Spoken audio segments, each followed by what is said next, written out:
નમસ્કાર દર્શક મિત્રો, રિયલ સમાચારમાં આપનું સ્વાગત છે। સમાચારોની શરૂઆત કરતા પહેલા એક નજર કરીએ આજના મુખ્ય સમાચાર પર।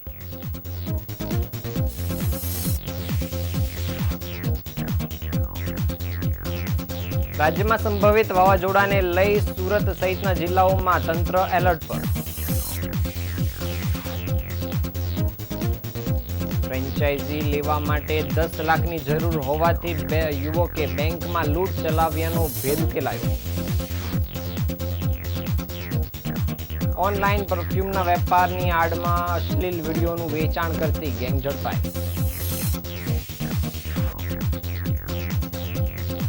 સુરતની સ્મીમેર હોસ્પિટલમાં હવે માત્ર જેનેરિક દવા જ વેચવામાં આવશે।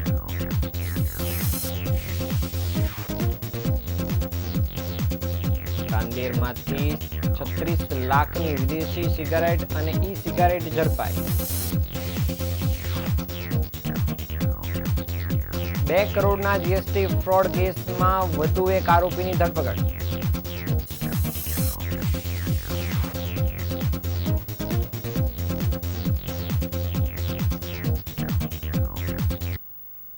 સમાચાર વિગતે જોઈએ। ગુજરાત પર વધુ એક વાવાઝોડાની આફત તોળાઈ રહી છે। આ અંગે હવામાન વિભાગે આગાહી વ્યક્ત કરી છે, ત્યારે સંભવિત વાવાઝોડાને લઈ રાજ્ય સરકાર એલર્ટ મોડમાં જોવા મળી રહી છે। અરબ સાગરમાં એક વરસાદી સિસ્ટમ સર્જિત થઈ છે। તે સિસ્ટમ વધુ મજબૂત બનશે, જેથી તે સિસ્ટમ ડિપ્રેશન બાદ અને સાયક્લોન એટલે કે વાવાઝોડા સુધી પહોંચે તેવી શક્યતાઓ દેખાઈ રહી છે। અરબ સાગરમાં સર્જાયેલા લો પ્રેશરને પગલે ગુજરાતમાં સુરત, તાપી, વલસાડ, ડાંગ, નવસારી, અમરેલી તથા ભાવનગર જિલ્લાઓમાં પવન ફૂંકાવાની અને વરસાદની આગાહી હવામાન વિભાગ દ્વારા કરવામાં આવી છે અને સાથોસાથ યલો એલર્ટ પણ જાહેર કરાયું છે।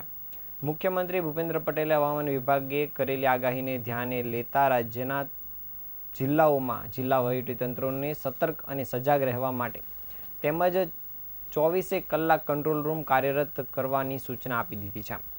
આપણે આ સંભવિત વરસાદ કે ભારે પવન સામે તકેદારી રાખવાની સાથોસાથ સલામતીના પગલાઓ માટેના દિશા નિર્દેશો પણ કર્યા છે।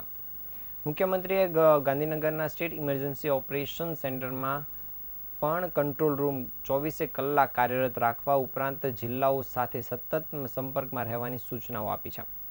ગુજરાત નજીક અરબ સાગરમાં સર્જાયેલી લો પ્રેશર આગામી 1-2 દિવસમાં ડિપ્રેશનમાં ફેરવાય તેવી શક્યતાઓ જોવા મળી રહી છે, જેના પગલે ગુજરાતમાં ભારેથી અતિભારે વરસાદની આગાહી કરવામાં આવી છે। 23 થી 25 તારીખ દરમિયાન વિવિધ જિલ્લામાં વરસાદનું ઓરેન્જ અને યલો એલર્ટ પણ જાહેર કરી દેવામાં આવ્યું છે અને વાવાઝોડાને લઈ ભારે વરસાદની આગાહી કરવામાં આવી છે। ત્યારે સુરતમાં પણ તંત્ર એલર્ટ મોડમાં જોવા મળી રહ્યું છે। ડિઝાસ્ટર મેનેજમેન્ટ દ્વારા તમામ ગતિવિધિઓ પર નજર રાખવામાં આવી રહી છે અને સુરત શહેર ડિઝાસ્ટર મેનેજમેન્ટનું કંટ્રોલ રૂમ 24 કલાક શરૂ રહેશે।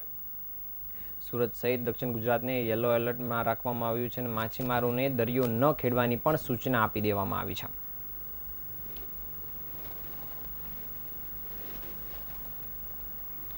સુરત શહેરના સચિન વિસ્તારમાં આવેલ ગુજરાત ગ્રામીણ બેંકની શાખામાં 2 દિવસ પહેલા એક લૂંટની ઘટના બનવા પામી હતી, જેનો ભેદ ઉકેલાઈ ગયો છે। પિસ્તોલના નાળચે લૂંટને અંજામ આપનાર લૂંટારૂને પોલીસે દબોચી પાડ્યો છે અને આરોપી એમેઝોન પ્રાઇમ ડિલિવરીની ફ્રેન્ચાઇઝી લેવા માંગતો હતો। તેના માટે 10 થી 12 લાખ રૂપિયાની જરૂરિયાત હોય પોતાના ઘર નજીક આવેલી બેંકમાં જ તેણે લૂંટ ચલાવી હતી અને આરોપી ફ્રેન્ચાઇઝી લઈ દર મહિને 80 થી 90 લાખ રૂપિયા કમાવાના સપના જોતો હતો। જો કે હાલ તો તે પોલીસ સ્ટેશનના લોકઅપ રૂમમાં હવા ખાઈ રહ્યો છે। હાલ પોલીસે આ મામલે તપાસ કામગીરી પર આરંભી છે। સચિન વિસ્તારમાં આવેલ ગુજરાત ગ્રામીણ બેંકમાં સિક્યુરિટી ગાર્ડ નહોતો, જે લૂંટ માટે મુખ્ય કારણ બની રહ્યું હતું। સુરત ક્રાઇમ બ્રાન્ચે ગણતરીના દિવસોમાં જ આરોપી નાસિજ ઉર્ફે બબલુ મોહમ્મદ અનુલ્લા શેખને પોલીસે પિસ્તોલ, કારતીજ અને લૂંટની રકમ સાથે ઝડપી પાડ્યો છે। આરોપી મૂળ બિહારના ચંપારણ જિલ્લાના ફુલવરિયા ગામનો છે અને હાલ સચિન ખાતે રહે છે। તેણે પોલીસને કબૂલાત કરી છે કે તેને એમેઝોન પ્રાઇમની પાર્સલ ડિલિવરી ફ્રેન્ચાઇઝી લેવી હતી। તેમાં તેને અંદાજિત 10 થી 12 લાખનું રોકાણ કરવાની જરૂરિયાત હતી અને માસિક 80 થી 90 લાખની આવકની ધારણા હતી અને આવી કમાણી માટે તે કોઈ પણ હદ સુધી જવા માટે તૈયાર હતો અને તેને પગલે જ તેણે આ લૂંટ ચલાવ્યા હોવાની કબૂલાત પણ કરી હતી। હાલ પોલીસે આ તમામ મત્તાઓ કબજે કરવાની સાથે સાથે લૂંટની ઘટનાને અંજામ આપ્યા બાદ તેની પાસેથી 3.76 લાખની રકમ પણ કલેક્ટ કરવામાં આવી છે અને હાલ પોલીસે તમામ રકમ કલેક્ટ કરવાની સાથે સાથે આગળની કાર્યવાહી પણ શરૂ કરી છે.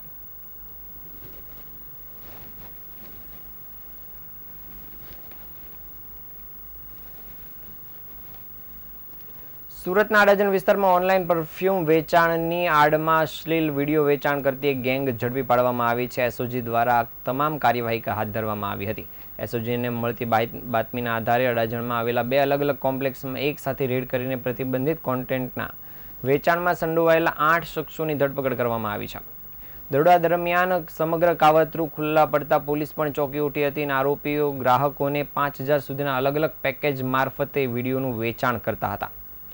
એસઓજી દ્વારા પ્રથમ રેડ અડાજણમાં આવેલા બોલવર્ડ કોમ્પ્લેક્સના ચોથા માળે આવેલી ઓફિસ નંબર 423 ખાતે જસ્ટ વિઝનરી એન્ટરટેઇનમેન્ટ નામની કંપનીમાં પાડવામાં આવી હતી અને બીજી રેડ અડાજણના ન્યૂ ગૌરવપથ રોડ પર આવેલા અબ્રોન કોમ્પ્લેક્સમાં આવેલ ઓફિસ નંબર 401માં આવેલા ફોર પાયરેટ્સ વેન્ચર એલએલપી નામની કંપનીમાં રેડ પાડવામાં આવી હતી.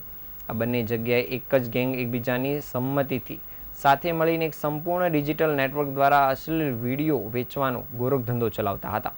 આરોપીઓ લોકોને અલગ અલગ પેકેજમાં વિડીયો આપતા હતા અને આરોપીઓએ પેટીએમ, ફોનપે અને ગૂગલ પે દ્વારા પેમેન્ટ પણ વસૂલતા હતા અને તેને અલગ અલગ વ્યક્તિઓના ખોટા નામે ખોલાવેલા બેંક એકાઉન્ટમાં જમા કરાવતા હતા.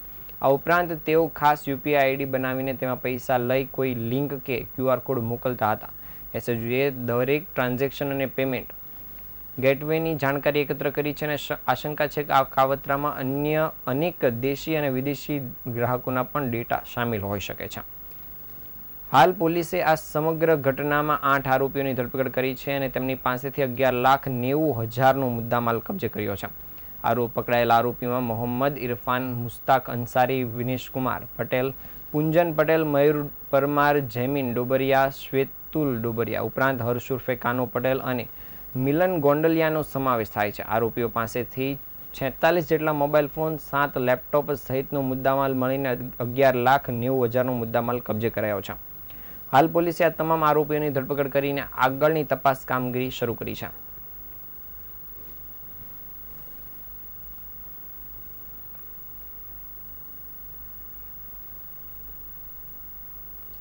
સુરત મહાનગરપાલિકા સંચાલિત સ્મીમેર હોસ્પિટલમાં ગરીબ દર્દીઓની સારવાર થઈ રહી હોય છે, પરંતુ આ હોસ્પિટલમાં છેલ્લા કેટલાક સમયથી જેનરિક દવાના બદલે બ્રાન્ડેડ દવા જ લખવામાં આવતી હોવાની ફરિયાદ અનેક વાર ઉઠી હતી. સાથે સાથે હોસ્પિટલમાં બ્રાન્ડેડ દવા અને જેનરિક દવાનો મેડિકલ સ્ટોર અલગ પડતા ન હોવાથી ગરીબો લૂંટાઈ રહ્યા હોવાની ફરિયાદ બાદ હવે મેડિકલ સ્ટોરમાં માત્ર જેનરિક દવા જ રાખવાનો એક્સક્લુઝિવ કમિટીની બેઠકમાં નિર્ણય લેવાયો છે. સુરત પાલિકાની સ્મીમેર હોસ્પિટલમાં સુરત કે દક્ષિણ ગુજરાત જ નહીં પરંતુ અન્ય રાજ્યના સરહદી ગામના દર્દીઓ પણ સારવાર લેવા માટે આવતા હોય છે. સ્મીમેર હોસ્પિટલમાં મેડિકલ સ્ટોર છે જેમાં બ્રાન્ડેડ દવા અને જેનરિક દવા બંને માટે કોન્ટ્રાક્ટ આપવામાં આવ્યા છે, પરંતુ મેડિકલ સ્ટોરમાં એક જ રૂમમાં આ બંને સ્ટોર છે અને સાથે સાથે મોટા ભાગે એક જ બારી ખુલ્લી હોય છે, જેના પગલે ગરીબ દર્દીઓને બ્રાન્ડેડ દવા જ આપવામાં આવે છે. આ અંગેની અનેક ફરિયાદો ઉઠી હતી. ગતરોજ સ્મીમેરની એક્ઝિક્યુટિવ કમિટીની બેઠક મળી હતી, જેમાં આ મુદ્દો ઉઠ્યો હતો અને તપાસ કરાતા તબીબો પણ બ્રાન્ડેડ દવા જ લખતા હોવાનું સામે આવ્યું હતું.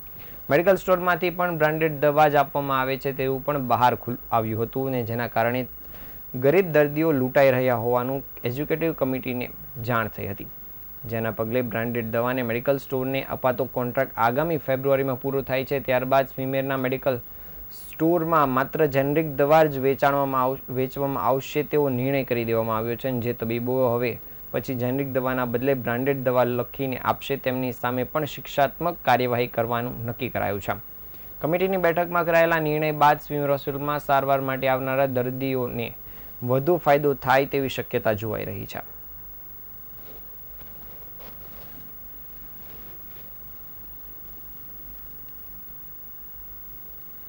સુરતના રાંદેર વિસ્તારમાં શહેર પોલીસે એક વધુ મોટી કાર્યવાહી હાથ ધરી હતી, જેમાં પોલીસે વિદેશી સિગારેટ અને ઈ સિગારેટનું વેચાણ કરતા એક શખ્સને મોટા મુદ્દામાલ સાથે ઝડપી પાડ્યો છે. સુરત એસઓજીએ મળતી માહિતીના આધારે રાંદેર વિસ્તારમાં આવેલા એક ગોડાઉનમાં દરોડા પાડીને કરોડો રૂપિયાની વિદેશી સિગારેટનો જથ્થો ઝડપી પાડ્યો છે. અને આ સિગારેટ પણ કોઈ હેલ્થ વોર્નિંગ ન હોવાના કારણે છતાં વેચવામાં આવી રહી હતી. એસઓજી પોલીસે રાંદેર વિસ્તારમાંથી કુલ 36 લાખના મુદ્દામાલ સાથે એક આરોપીની ધરપકડ કરી હતી અને ગોડાઉનમાંથી 17 લાખની કિંમતની ઈ સિગારેટ ઉપરાંત 18 લાખની કિંમતની વિદેશી સિગારેટના પેકેટ પણ જપ્ત કર્યા હતા. આ તમામ માલ પર હેલ્થ વોર્નિંગ વિના વેચવામાં આવી રહ્યો હતો, જે ભારતીય કાયદાના ઉલ્લંઘન હેઠળ આવે છે. આ મામલે પોલીસ દ્વારા એક આરોપીની ધરપકડ કરવામાં આવી છે, જેની પૂછપરછ માટે રિમાન્ડ પણ મેળવવામાં આવી રહ્યા છે. પોલીસે જણાવ્યું હતું કે મુદ્દામાલ ક્યાંથી લાવવામાં આવ્યો છે, કોની સાથે આ ટોળકી સંકળાયેલી છે અને વિદેશી સિગારેટનું નેટવર્ક કયા શહેરમાં ફેલાયું છે તે દિશામાં તપાસ કરવામાં આવશે. તાજેતરમાં સુરતમાં નશીલા પદાર્થો અને નુકસાનકારક પદાર્થોની આવકમાં વધારો જોવા મળી રહ્યો છે અને અગાઉ ડ્રગ્સ કે દારૂના કેસો સામે આવતા હતા. હવે વિદેશી સિગારેટ અને ઈ સિગારેટનો કાળો ધંધો પણ સામે આવી રહ્યો છે.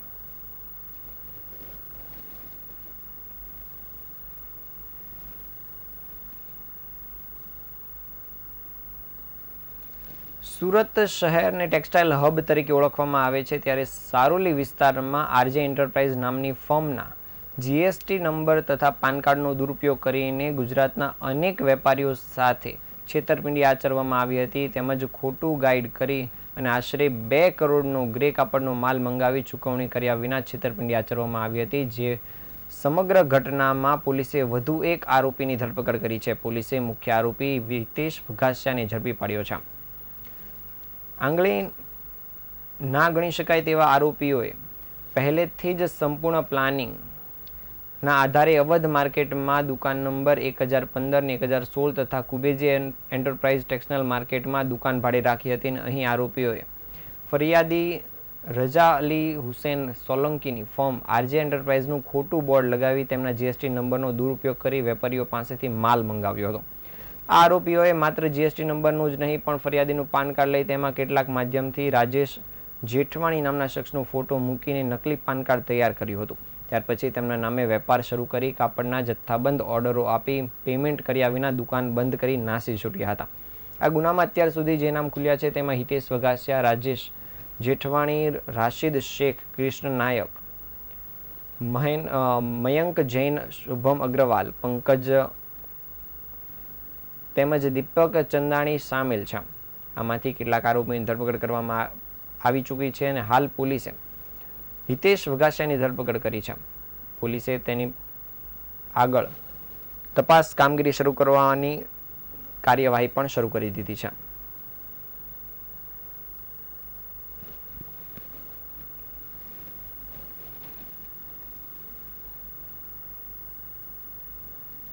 સુરત શહેરમાં ચોરી અને ચેઇન સ્નેચિંગના સતત વધતા ગુનાઓને લઈને પોલીસ સતત દોડતી રહે છે.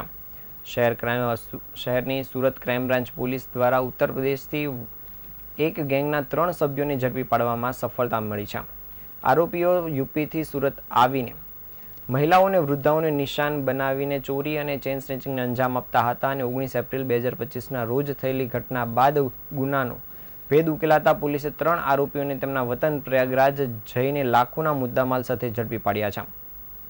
લસકાણા ભાદાગામ રોડ પર નકળંગ મોગલધામ નજીક એક 65 વર્ષીય ખેડૂત રમણભાઈ પટેલ પોતાના દૈનિક કામ પૂરું કરીને મોટરસાઇકલ પર ઘરે જઈ રહ્યા હતા, ત્યારે 3 અજાણ્યા શખ્સોએ તેમની મોટરસાઇકલને રોકી અને તેમની મોટરસાઇકલ ઊભી રાખી તેઓના ગળામાં રહેલ સોનાની ચેનની લૂંટ ચલાવી ફરાર થઈ ગયા હતા. ખેડૂત લસકાણા પોલીસ સ્ટેશનમાં 3 અજાણ્યા શખ્સો વિરુદ્ધ ફરિયાદ નોંધાવી હતી અને ફરિયાદના આધારે સુરત શહેર ક્રાઇમ બ્રાન્ચ પોલીસે તપાસ કામગીરી શરૂ કરી હતી અને આસપાસના સીસીટીવી ફૂટેજના આધારે તેમજ હ્યુમન સર્વેલન્સની માહિતીના આધારે પોલીસે ઉત્તર પ્રદેશના પ્રયાગરાજના હોવાનું શોધી કાઢ્યું હતું. ત્યારબાદ પોલીસે તરત જ ટીમ પ્રયાગરાજ ખાતે મોકલી આપી 3 આરોપીઓને વતનથી ઝડપી પાડ્યા હતા. ઝડપાયેલા આરોપીમાં ઇન્દ્રજીત ઉર્ફે ઇન્દ્રપાલ પટેલ ઉપરાંત સચિનસિંહ ઉપરાંત ઇન્દ્રપાલ ઉર્ફે રિંકુ વિશ્વકર્માનો સમાવેશ થાય છે.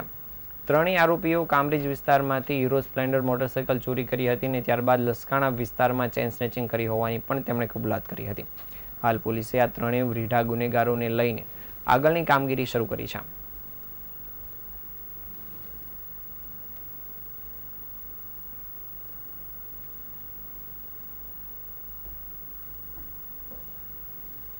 સમાચારના અંતે ફરી એકવાર નજર કરી આજના મુખ્ય સમાચાર પર.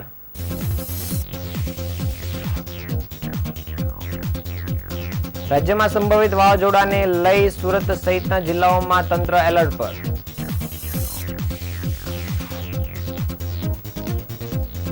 ફ્રેન્ચાઇઝી લેવા 10 લાખની જરૂર હોવાથી યુવકે બેંકમાં લૂંટ ચલાવ્યાનો ભેદ ઉકેલાયો.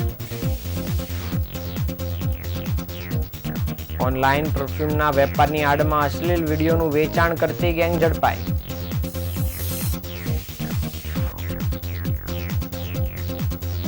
સુરતની સ્મીમેર હોસ્પિટલમાં હવે માત્ર જેનરિક દવા જ આપવામાં આવશે.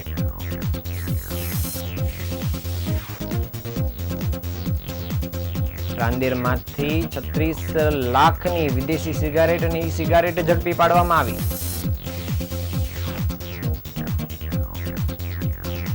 ₹2 કરોડના જીએસટી ફ્રોડ કેસમાં વધુ એક આરોપીની ધરપકડ કરાઈ.